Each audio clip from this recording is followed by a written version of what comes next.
toilets. We erected tents, we erected barricades, barbecues, pretty much anything you could think of, we had it at the front of those gates. And that was to be our home for the next, it was actually 137 days. The one thing I'll always remember from that dispute was the support. Once people saw what had happened to us and had gotten wind of what had actually happened, people flocked from everywhere. The ETU, the CFMU, every single union you could think of had delegates down there and representatives within hours. They were cooking us breakfast, they looked after us for all of those days, so I thank every single union that came down there.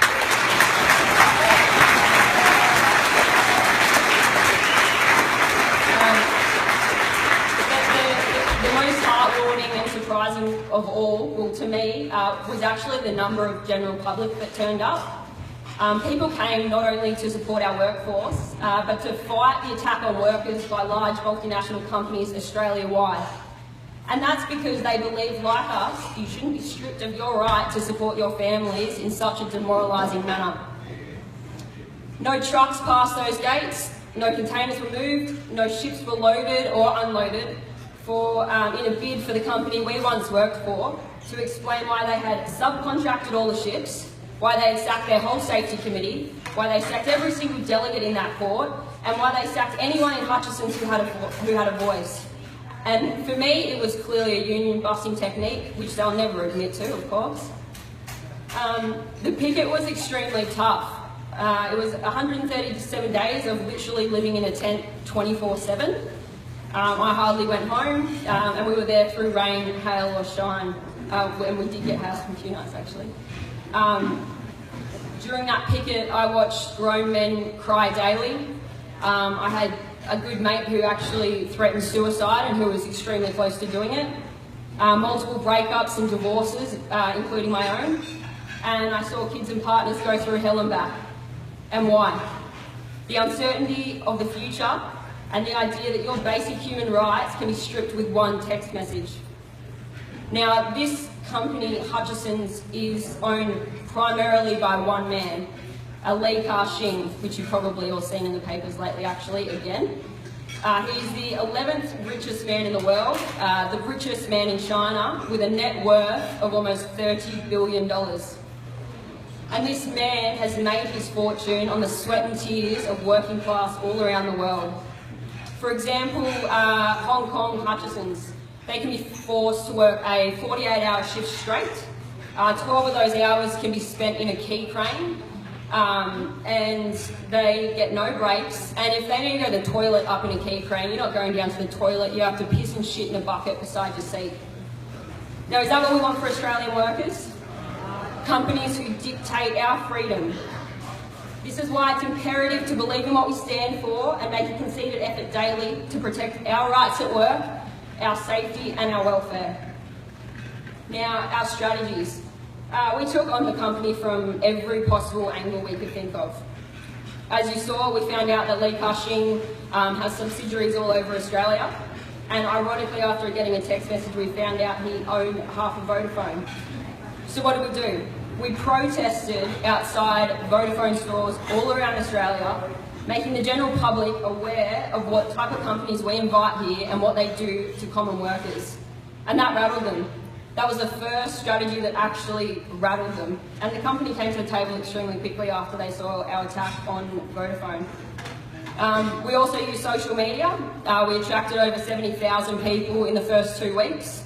By the end of it, we had over 150,000 people who had liked our page, and we were just keeping them updated on everything we were doing outside the gate, photos, nothing was private.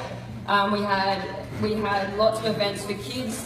We tried to keep the families involved as much as possible, since a lot of the parents, they weren't actually seeing their kids for those 137 days, so it was good to get them down there a few days. But our strongest point of fighting back had to have been our international approach. We made contact with dock workers all over the globe who were ready to fight and ready to stand up and bring Hutchinson's to a stop all over the world if that's what we needed. And during the dispute, I actually had the privilege of going to Liverpool and Rotterdam to meet with these dockers.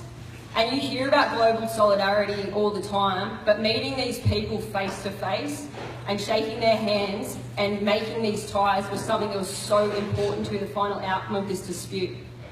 These people were prepared to stop ports all over the world, hold up ships, and they were prepared to tell their management that no containers would be moved until the Australian workers were reinstated.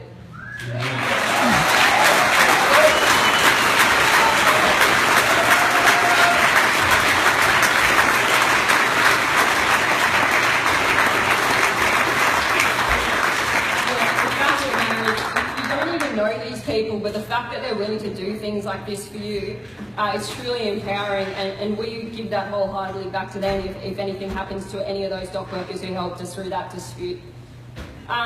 When I was there, I not only met with the dock workers, but I also gave a surprise visit to the high-ranking management from Hutchinson in Rotterdam.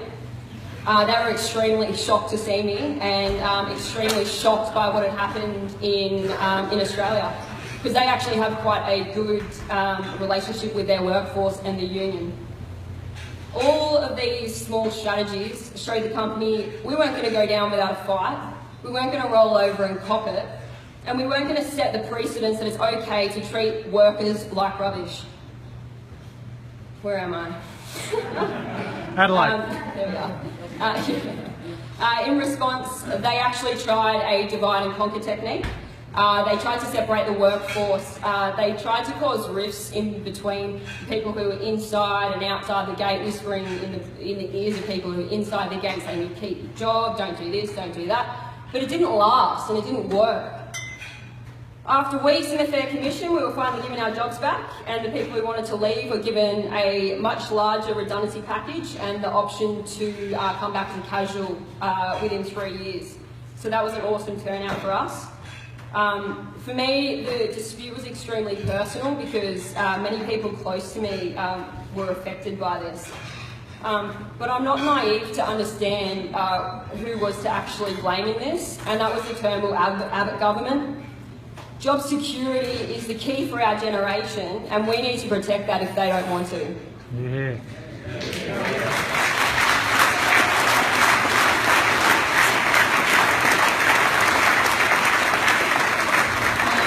Hutchinson ports, to me, they didn't deserve any of their workers.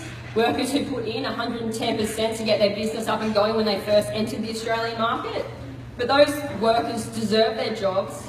They deserve to be able to put food on their table for their families, and they deserve to be able to put their kids through school. And any company who thinks it's okay to treat their workers like a number needs to be brought into the spotlight and shown how unethical and immoral their way of thinking is. My passion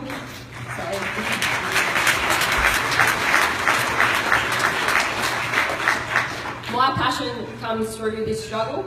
Having recently been through the Hutchinson dispute and having dealt firsthand with the corruption and greed that our country is faced with both politically and socially, makes me ready to protect and preserve our rights and conditions as Australians, as workers Australian-wide.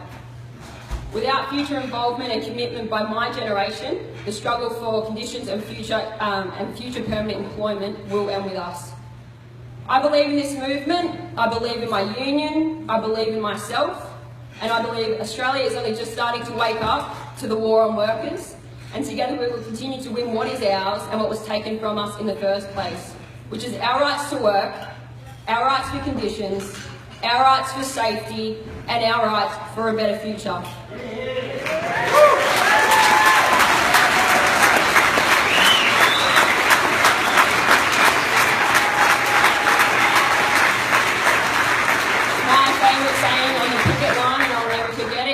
The workers united will never be defeated, and I hope no one forgets that.